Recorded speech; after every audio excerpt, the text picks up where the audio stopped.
talk.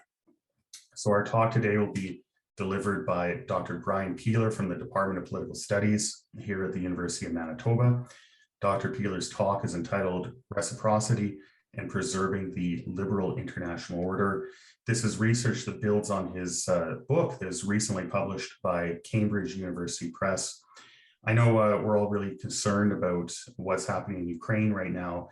And at the center, we're really happy to have Dr. Peeler here to situate some of these contemporary issues in a broader context. One for coming today, and in particular to the Center for Social Science Research and Policy and Dr. Coop for organizing this talk. I'm not really nearly this tanned. It's the lighting in my office. Good heavens. I need to get some better lighting in here. Dr. Coop has already done the land acknowledgement, so I'll just leave that there for a second to people, again, to just think about once more.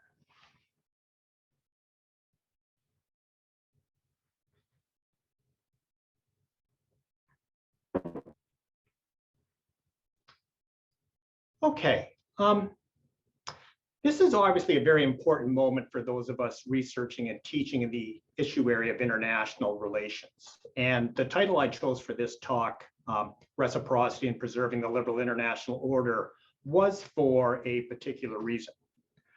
The continued validity of the organizations created by states in the aftermath of the Second World War that were intended to facilitate cooperation in the international system and avoid large-scale interstate war, what's about to say appears to be in doubt, looks like it is in doubt, right?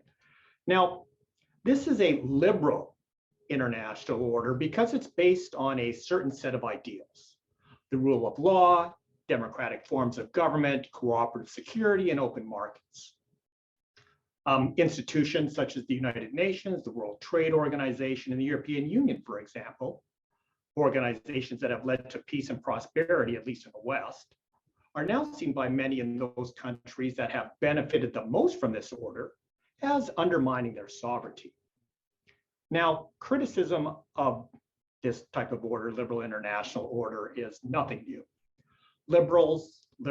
Critics on both the left and the right of the ideological spectrum have argued, just like about the old joke about the New York Giants, that the New York Giants were neither new, played in New York, nor Giants, that what I'm referring to here as a liberal international order was not, right? It wasn't liberal in the sense that protectionist trade measures were in place in many states, and human rights were not really respected, nor democracy encouraged, particularly in Central and South America and Southeast Asia. Nor was this order very international in the sense that states outside of the West didn't participate in the prosperity of the system. Finally, it didn't seem to provide much order either. Sure, great power war may have been a thing of the past, but this was most likely to the spread of nuclear weapons in the Cold War, and not the spread of liberal norms around the world. And though it may have peaked in the early 1990s, there's still an alarming number of intrastate wars occurring today with little end in sight. And what is new about this criticism, it's who's doing the criticism, right? The United States, the perceived hegemon of the liberal international order. Think back to the previous Trump administration in the United States, which criticized institutions like the UN, the WTO, and NATO on several fronts, right? It criticized the security architecture of this order for not protecting American citizens from terrorism acts. It criticized the international trade architecture as leading to large-scale trade imbalances between the United States and its trading partners. Trade imbalances, which have led to the loss of thousands of jobs, particularly in the American manufacturing sector. Now, if these criticisms could be summarized with one concept from international relations theory, it would be the free rider problem. Basically, the Trump administration accused its allies of free riding on the largesse of the American taxpayer. And of course, to quote unquote, make America great again, the US should pull back from the commitments it's made. Now, commitments, I have to remind everyone, commitments it freely agreed to, right?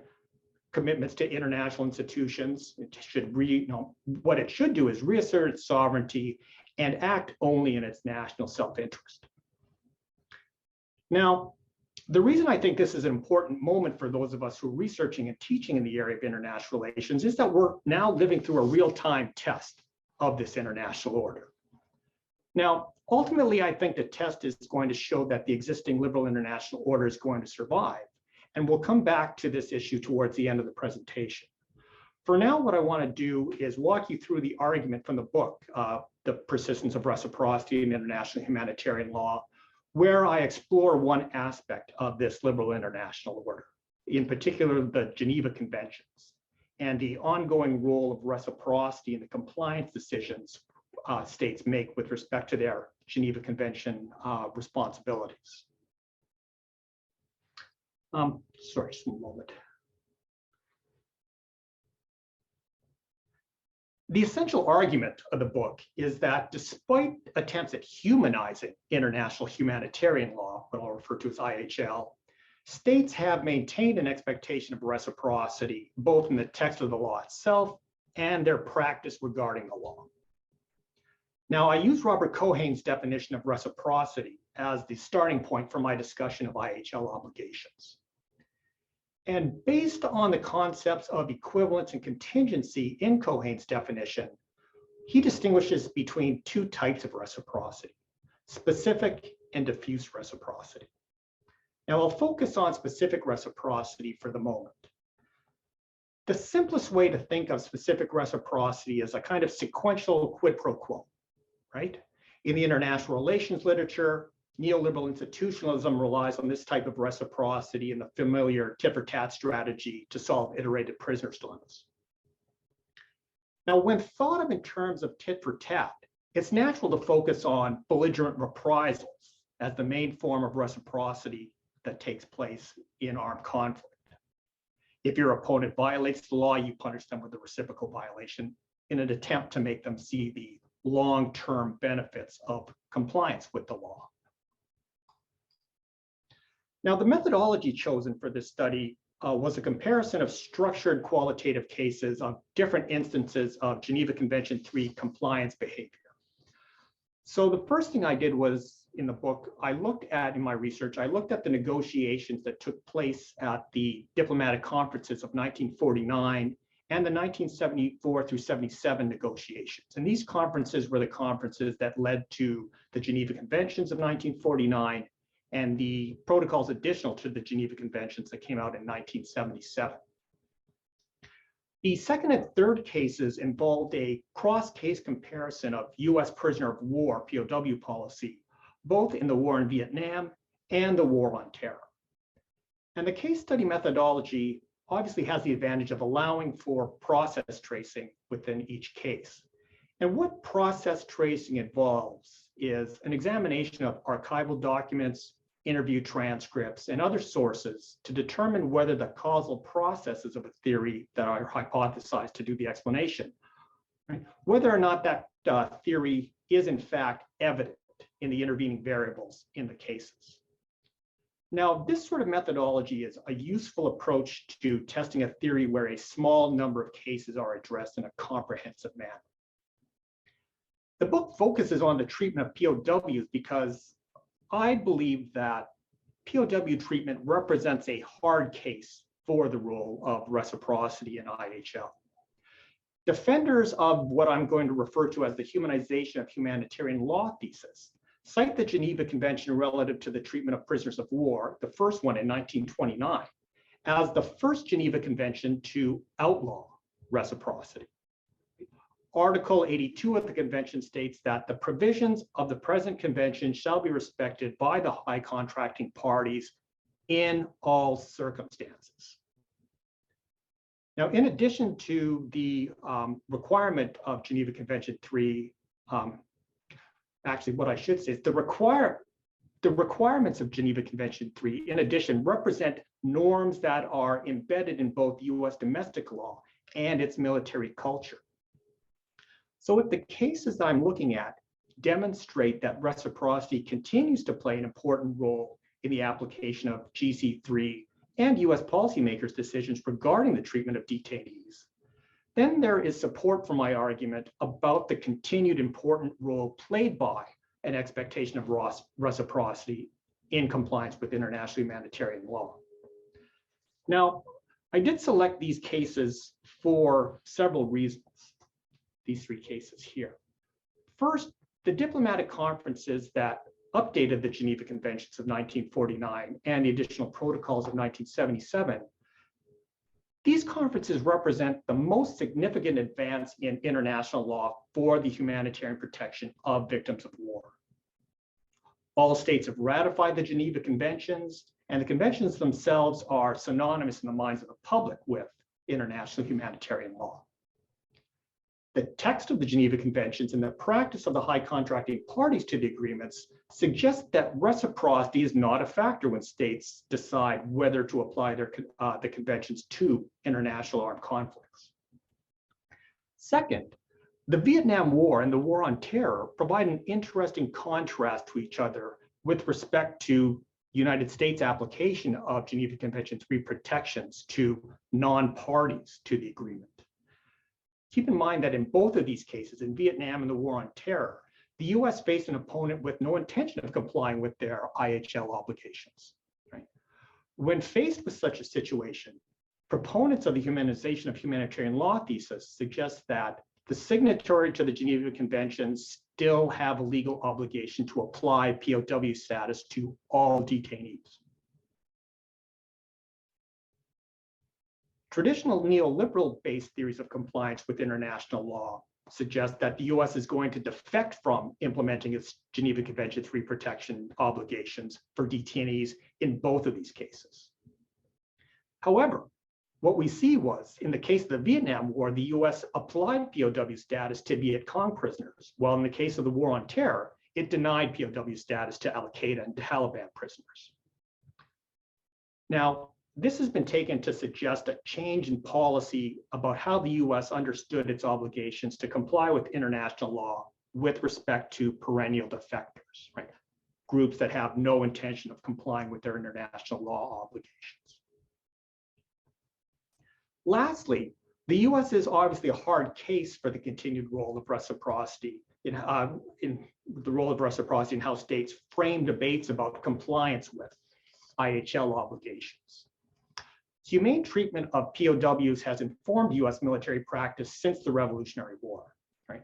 US military doctrine was the first to codify humane treatment for prisoners during the American Civil War.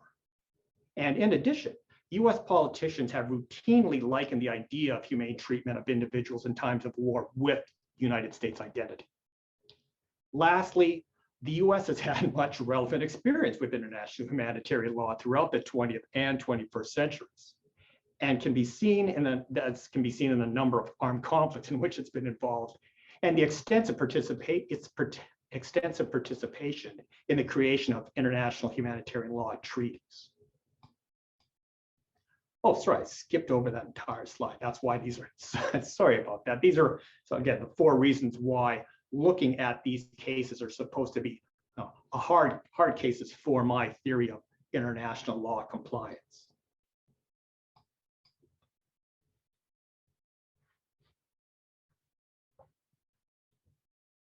Now, it's the focus on belligerent reprisals that leads to the claim of what I'm calling the humanization of humanitarian law thesis. On this account, as witnessed by this quotation from the commentary to Geneva Convention 3, which was published by the ICRC in 1960, the norms enshrined in IHL represent appropriate standards of conduct. Right? These are appropriate standards of behavior that states have agreed to follow when they're involved in armed conflicts. Right? And because these norms represent appropriate standards of behavior, they're to be followed for their own sake, regardless of what your opponent does. Now, the increasing restrictions states have agreed to place on their ability to resort to belligerent reprisals is probably the most important piece of evidence cited in support of the humanization thesis. Now, as I mentioned earlier, when states negotiated a separate Geneva Convention to cover prisoners of war in 1929, Article 2 of that convention contained the first explicit prohibition on the use of reprisals against a protected class of individuals. When the existing Geneva Conventions were updated and the Civilian Convention was negotiated in the aftermath of the Second World War, prohibitions on reprisals were again expanded to cover all classes of protected persons. The Diplomatic Conference of 1974 through 77 that negotiated the additional protocols led to even further restrictions on the ability of states to resort to reprisals in response to IHL violations. So that's one reason for thinking that compliance with international humanitarian law has to do with appropriate behavior rather than any sort of expectation of reciprocal compliance. A second piece of evidence in favor of the humanization thesis is the particular nature of IHL obligations. There is the wording of Common Article 1 of the Geneva Conventions, which states that, again, I've mentioned this already, right? The high contracting parties undertake to respect and ensure respect for the present convention in all circumstances. This would suggest that these are what we refer to as erga omnes obligations. Obligations states owe to the international community as a whole, and they're not bilateral obligations between states.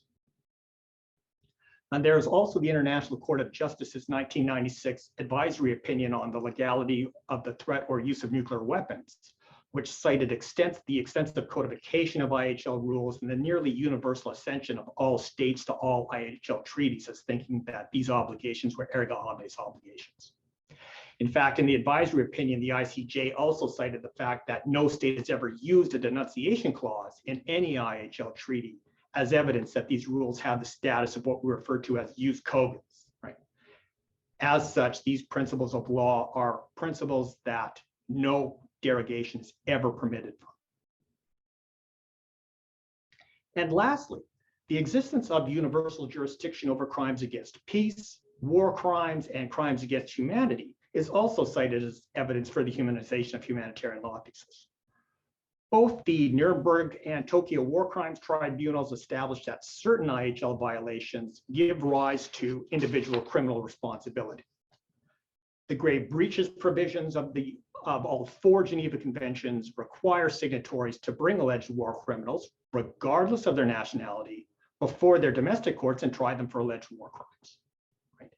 Now, this suggests that the appropriate way to deal with IHL violations is through criminal trials rather than via reciprocal violation.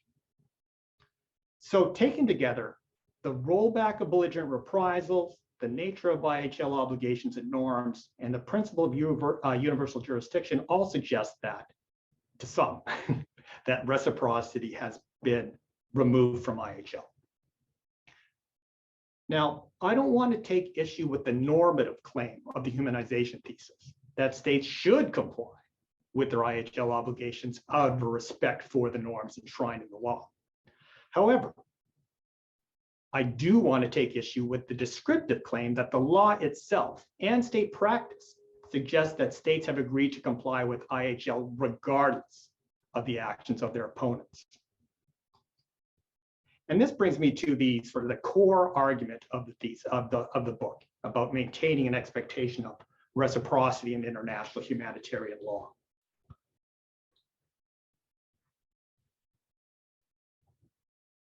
So to show that an expectation of reciprocity still exists in the text of IHL agreements and plays an important role in state decision-making about their obligations, I first developed a more nuanced form of specific reciprocity. Now, because neoliberal institutionalism conceives of specific reciprocity in terms of the tit-for-tat formulation, discussions of reciprocity in IHL naturally tend to focus around the issue of belligerent reprisals. And given, of course, the documented rollback of reprisals in the law, if this is the way we conceive of reciprocity, then indeed the humanization of humanitarian law thesis seems obvious to everyone. Yet, right, belligerent reprisals are not the only way that states can implement specific reciprocity. Now, to demonstrate this, I distinguish between a legal and strategic version of a legal and strategic version of specific reciprocity. So what I call legal reciprocity represents an expectation of reciprocity in the sense that in the Cohen definition, the exchanges of value that he talks of extend only so far as the other signatories to an agreement. Right? Once parties bind themselves to treaty provisions by signing and creating a relation of legal reciprocity among them, then the continued application of those obligations is contingent on de facto compliance. Right? This de facto compliance is what I'm calling strategic reciprocity. Now, the most familiar implementation of strategic reciprocity is tit for tat, right? Responding to a treaty violation with an in-kind violation. And this would be an instance of negative reciprocity. But keep in mind, specific reciprocity can also take a positive form. And this would be where a party to an agreement continues to comply with its obligations, even in the face of violations. Now, there may be many reasons why a state would do this. It may want to verify that what happened was in fact a violation of the law, or it may want to see if the violation was intentional or not. Parties to an agreement may also want to extend the possibility of enjoying the benefits of a treaty, such as the protections of POW status, as an incentive to regularize interactions between them and non-parties. Now, this brings me to the second step in the book's argument. To show how states have maintained these different types of reciprocity in IHL, I used the concept of a secondary rule. Now, the term secondary rule comes from the legal philosopher H.L.A. Hart, who described law as the union of primary and secondary rules. So think of primary rules like commands. In IHL, the primary rules would be those rules that forbid or require certain actions during an armed conflict.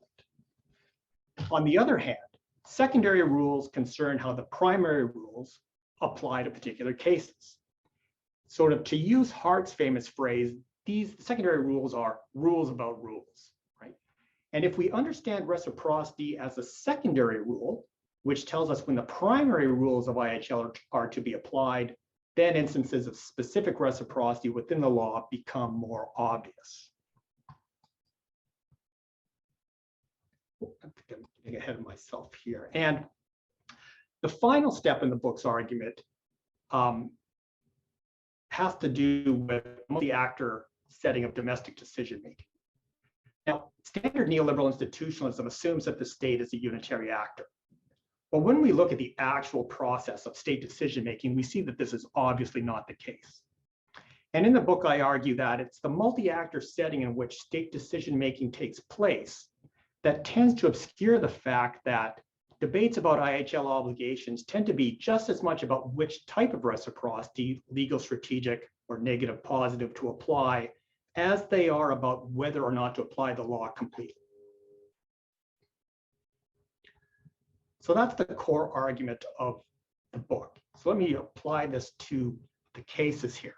So in the book, I examined 3 cases to demonstrate that despite claims to the contrary, an expectation of reciprocity still plays an important role in both the law itself and to state decision-making about IHL obligations.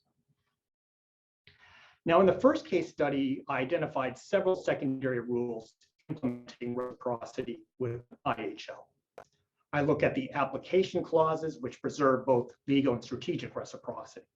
And I also looked at different reservations state parties made to the conventions in order to preserve their right to negative reciprocity. Now, most importantly for the cross-case comparison is the qualification for POW status as set out in Article 4 of Geneva Convention 3. This article acts as a secondary rule determining if the primary rules of the POW Convention apply to certain individuals participating in an armed conflict. Now, Geneva Convention 3 implements positive reciprocity in A2D by extending POW status to members of insurgent groups who make both a de jure commitment to, and in fact, right, there is de facto compliance with IHL requirements.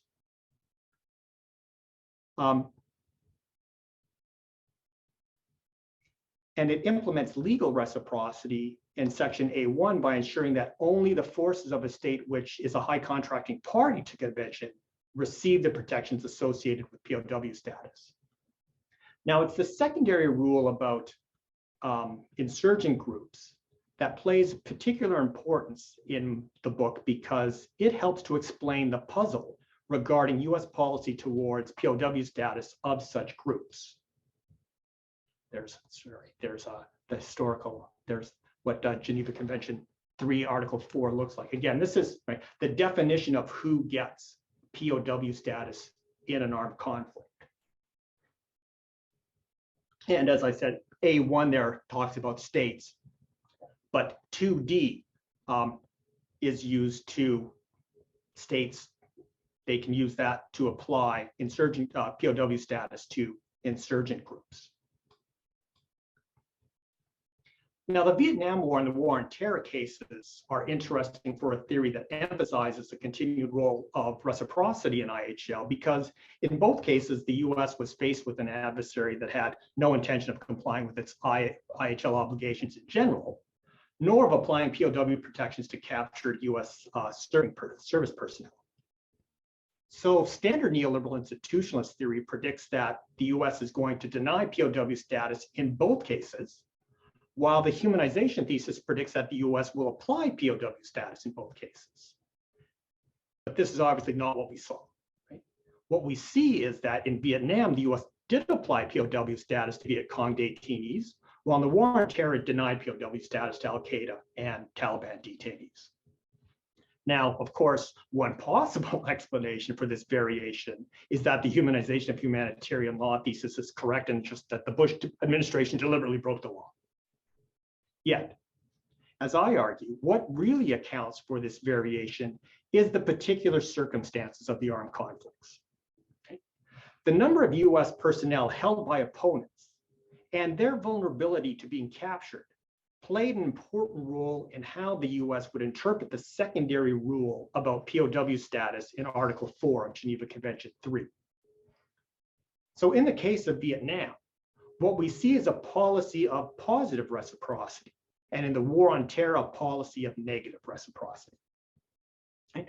The decision to apply POW status to Viet Cong detainees corresponds to what historians refer to as the Americanization of the war. And this term refers to the buildup of US ground forces in South Vietnam around the time of 1965.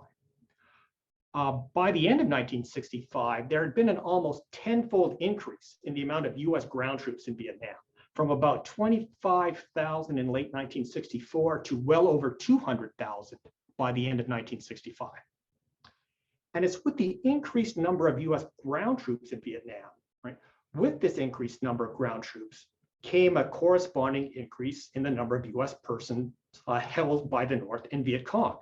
There was something like only a handful of US POWs held by the North and the Viet Cong by 1964, but by 1965 it had risen to 725. Now, if a concern with humanization, with humanitarianism, what was truly driving US policy with respect to its GC3 obligations, it would have applied POW status to Viet Cong detainees when it first became involved in the conflict in the 1960s. But that, of course, isn't what we saw. Right? Now, with the War on Terror, though, troop levels did rise to about 100,000 under the surge in 2011. But right, for all intents and purposes, the average number of US forces in Afghanistan was never much more than around 25,000.